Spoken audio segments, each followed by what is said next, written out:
هارون علیه السلام دا موسی علیه السلام مشر و او موسی علیه السلام تی غوره و کله دیسی کیږي کشر ده مشر نه غوره د تقسیم د الله دی. زه د مال خبره نه کوم، مال کې خو موږ لیدلي چې کیدی شي د کشر رزق پراخی د مشر نه، او زموږ په معاشرو کې خو د انسان تللی کیږي هم په مال باندې. ښه سړی څوک دی چې مال یې ډېر اگر که دی د روپۍ سړی دی خو چې پیسو سره ډېرې دا حاجي صاحب هم دی او دا ښه سړی هم دی او دا محترم هم دی او دا قدرمن هم دی، خو که سبا له دا روپۍ ته لاړې نو حاجي صاحب بیا صفر شو، ځکه دا تله چې ده دا غلطه ده. یعنې ته څنګه نن یو سړي ته ښه سړی وې او سبا هغه ښه سړی نه دی، ولې؟ ځکه چې د هغه سره مال نه و، دا خو څه تلل نه شو، دا خو څه معیار نه شو. یو سړی دیندار دی، په دیندارۍ په علم په سړیتوب په اخلاقو سره اوچتي، دا اوس یو معیار دی او تله. نو کله کشر د مشر نه غوره لکه موسی علیه السلام چې غوره د هارون علیه السلام. الله رب العزت چې کله د موسی علیه السلام سره خبرې کولې په کوی تور باندې او دا خبره ورته کوله وي ته به ځې او د فرعون په دربار کې او هغه له به دعوت ورکړې او هغه مخې ته به ودرېږي او هغه ته به زما توحید بیانوي چې الله خالص یو دی ته رب نه، دا ډېر ګران کار و. نو هغه ورته بیا دا ووایي چې یا الله واجعل لي وزیرا من اهلي، زما سره یو کس یو وزیر یو ملګری وګرځو زما د خاندان، هارون اخي چې هغه زما ورور دی هارون علیه السلام.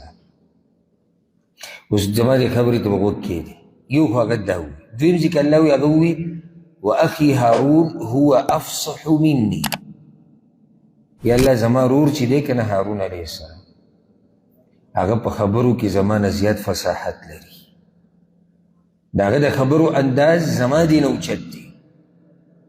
سړی و ما ته وایي ته ما ته دلته څه کوې کیسه راته بیانوې د موسی او د هارون علیهم السلام که نه، زه تاته یو خوی ښیم. اولنی خوی ګوره د ورور دپاره خیر غواړي، یا الله ما سره یو کس ملګری که څوک زما دا ورور، یعنې زما د ورور له نبوت ورکه چې دیم نبي شي. دلته اولنی خوی دی زده که پاک زړه د مؤمن زړه وي، دا نه چې تا ته یو سړی وایي چې زه نن کار له تللی وم دیاړۍ له تللی وم او صرف په دیاړۍ باندې ستا تندی تریو شي، دا خو د نن بیا ډوډۍ وخوړه،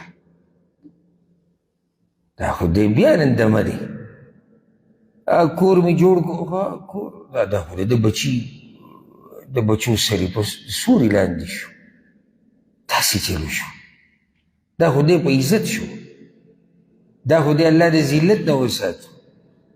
دا د ډېرو خلکو زړونه زه د بعضو نه یم، د ډېرو او تعجب باله وکړي که نه چې ستا د مور پلار نه پیدا یي او تا ته زړه کې دا پراته وي، بیا به تعجب باله وکړي. ظاهري ډول پرېږدوه، په دې ظاهري سټیټس او میسټس باندې او په دې ظاهري ټیک ټاک او ویډیوګانو باندې کار نه کړي، ورور دي سي ورور کته ورور بره او تره دي سي او ماما دي سي او پلار دي سي. اصل معامله هغه د زړه ده، زړه دې څنګه دی، دا خو هسې سټیټس دي، سټیټس څه شي ته وایي، حقیقي ژوند له راشه، حقیقي ژوند څنګه دی، ستا زړه خپل ورور ته څنګه دی، ستا زړه خپل ملګري ته څنګه دی، پلار ته ماما ته کاکا ته معاشرې والا ته ستا زړه څنګه دی. دا د موسی علیه السلام زړه، اوس ته وګوره ستا زړه څنګه دی. یو سړی دی هغه په یو ځای کې په کار شو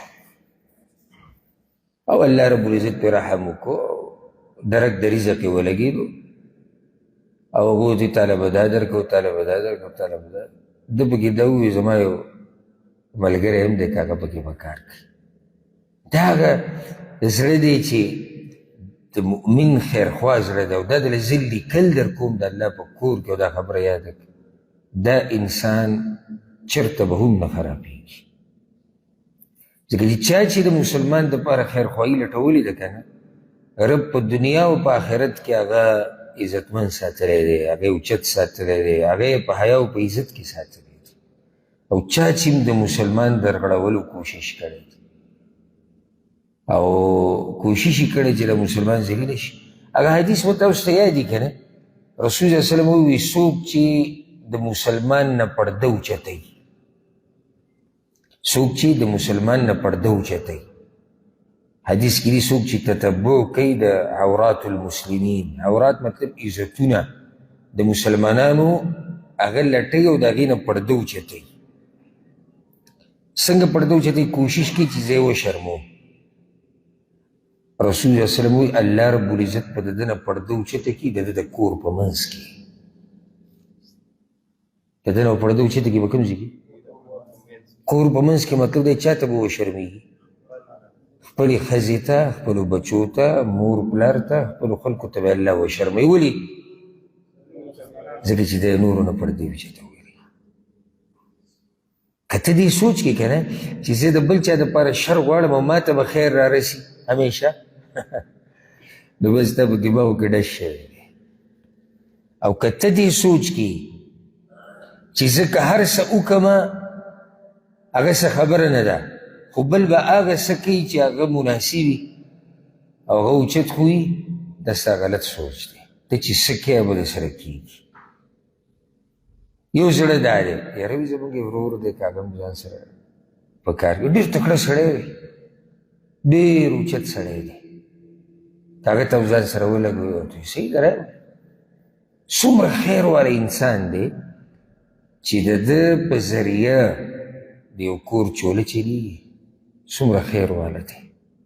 یو مسلمان زړه خفه و په غم کې و، هغه زړه خوشحاله شو. هسې ته وګوره الله په دې خپلو بندګانو څومره مین دی. یو حدیث کې راځي وایي دا ټوله دنیا چې زایله شي که نه، دا ټوله دنیا ورانه شي، دا د الله په نیز وړه ده چې یو انسان بې ګناه ووژلی شي، د دې نه وړه ده.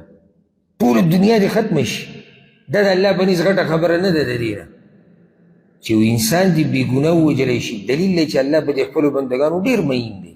اوس ته سوچ کوه یو بنده زړی غمونو سوری سوری کړی او خفه و، یو ټینشن و بل، او دا زړه خوشحاله شو، رب به تعالی څه درکوي.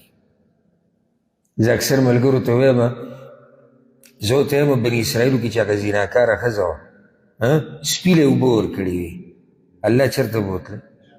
زیناکاره اوبه یې چاله ورکړې. او چې ته د الله یو بنده سره ښه وکړې الله به تعالی څه درکوي. هغې خو د سپي سره ښه وکړو، د سپي سره یې ښه وکړو الله جنت ته بوتله، و زیناکاره. او چې ته راولګې د الله یو بنده سره، او هغه بنده بیا مسلمان بنده او په تا یې حقونه هم دي، او ته د هغه سره ښه وکړې الله به تعالی څه درکوي. ته دا انتظار مه کوه. لکه بعض خلک دا ته مې یو فایده ذکر کړم، بعض خلک چا سره ښه وکړي بس دغه ورته دواګانې کوه، دواګانې راته ډېرې کوه. دې وینا ته ضرورت هم نشته چې ما ته دواګانې کوه. دی که دوا کوي او که نه کوي په عرش یو رب دی، هغه د هر څه یي، هغه د هر څه ییني. ته چې د ده زړه خوشحاله کړو که ته چې به ده دا راحت راوسته الله په توفیق سره دغه الله ییني، د دې ورته بدل درکوي. دا خوی د موسی علیه السلام، زړه یې صفا. بیا موسی علیه السلام خو ډېر اوچت و، نو هغه د هغه خپل ورور صفت وکړو، وایي دی زما نه غوره دی. الله اکبر. دې مقام ته رسېده. هسې اورېدو کې ډېر اسان دي، اورېدو کې څه دي؟ کولو کې ډېر ګران دي، والله ډېر ګران دي. یعنې تا د اوس یو کس دې تا غوره کړي د څه شي لپاره، او ته ورته ووایي چې دا پلانې چې دی زما نه غوره دی، دا ډېر ګران کار دی. دا خو هسې اورېدو کې ورته موږ ټول سر شړپو را شړپو چې جي جي جي جي، او ډېر اوچت خوی دی، خو دا ځان کې راوسته ډېر ګران کار دی، ډېر ګران دی. الله دې موږ کې راوړي چې ته خپل ورور د ځان نه هم اوچت ګڼې، او هغه کې چې کوم ښه صفات دي هغه وله بیانې. نو دې نه دا خوی راووتو چې په چا کې ښه صفات دي او اوچت صفات دي هغه منل او د هغې بیانول دا د انبیاو اخلاق دي. دا د چا اخلاق دي؟ بعض خو هغه دي چې څوک دې کله تپوس وکړي د چا په باره کې، د پلاني باره کې ته څه وایې؟ یاره پلانې توبې وباسه. څه چل دی توبې وباسه؟ څه زناور دی، څاروی دی، شیطان دی، څه چل دی؟ حد سره اوس صحیح نه ده ویلو، دا دومره شیطاني خوی به ده کې پروت دی. شیطاني ورته زه یم، زه به ته په دې هم دلیل وښیم چې دا ولې شیطاني خوی ورته زه یم. بس غلی شه. دا ټکې نه دا ډېر خطرناک د منافقت صفت دی چاته وویل. بس د دې څه مطلب دی؟ بس غلی شه. نقیب صاحب بارک الله فیک. هغه دومره جاهي دي چې هغه په دې لږ وخت کې به زه تا ته ښه بس او بس پکې لازم داسې ښه سړی کي بس پرېږده پردې پرې رااچوه. نو تا خو په شرمونو وشرمه، اوس به پردې پرې رااچوه. تا خو د لاول سر نه ټک وکړو پلانې ته یې څه پېژنې، اوس به بس پرېږده پردې پرې د ته یې څه پېژنې، تا خو ټک وکړو، اوس ته ما ته یې پردې پرې رااچوه. تا به د اول سر نه په هغه پرده راچولې وي. نو د انبیاو خوی څه دی؟ په چا کې چې ښه صفات دي هغه بیانې، هغه مني. ما ووایي دا شیطاني خوی، شیطاني ورته ما ولې ووایي؟ دلیل ته به اوس غوږ کېږه. کله چې الله رب العزت دې هغه ته وویلې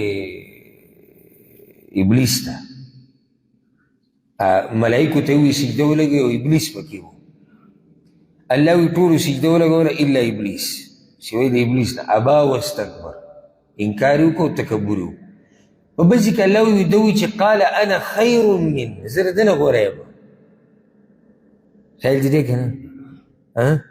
اوس دوه خویونه تاسو ته ما بیان کړو، ستاسو خپله مرضي ده. یو طرف ته دی موسی علیه السلام، و اخي هارون هو افصح مني، او زما ورور هارون ګوره زما نه غوره دی په خبرو کې. بل طرف ته دی ابلیس قال انا خیر من، زه د ده نه غوره یم. فرق اوس ته معلوم کړه، زه د ده نه غوره یم او هغه وایي هغه زما نه غوره دی. دا د مؤمن زړه دی. دلته راته د ابلیس خوی دی، دلته هغه خوی او اخلاق دي چې هغه رحمان ښوولي دي، دلته هغه خوی دی چې هغه شیطان ښوولی دی. ځان به که ته ښه سړی مې، موږ منو ته به ښه سړی، خو د خپل ښه سړیتوب کې به د بل چا هغه ښه سړیتوب او ښه صفات هغه د هغې د لاسه بلکل ختموی نه.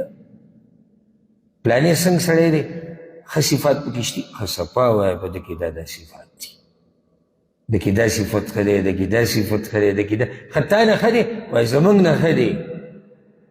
او دا درته ووایم ښه مطمئن اوسه، په دې جملې سره ستا رزق ګوره څوک نه شي خوړی. هلته موږ ته دا یره هم ده که نه. لکه اوس که زه ووایم چې دا پلانې دا احمد چې دی دې زما نه په درسونو او بیانونو کې څه دی ښه دی، او د ده فصاحت زما نه زیات دی، او دی چې خبرې کوي زما دا خبرې دومره اثر نه کوي، نه نو ته به څه خورې بیا؟ ته خو دا خبرې کوې خو ته به خورې څه؟ دا سیډونه دا خبرې سیډ ته کېده، ته به خورې څه او ته به کوې څه؟ دا ټولې فیصلې په تقدیر کې شوي دي، زه به خورم څه او زه به کوم څه. خو درته دا ووایم یقیني چې کله د پکې دا خوی وکړه نه، الله به دې چېرته نه ضایع کوي. ته د مؤمن دپاره خیر غواړې، الله ستا دپاره خیر د خیر او د ښېګړې اراده به کړي، او چې د مؤمن دپاره دې شر غوښتو ته پکې لاړې. نو سم خیال لري دې بس فایدې مبارکې اوچته فایده وکړه. نو ما که څه تفسیر دوره کې ذکر کړی و، ذکر کړی مو د آخري دوره کې که څه ما ذکر کړی و دا فایده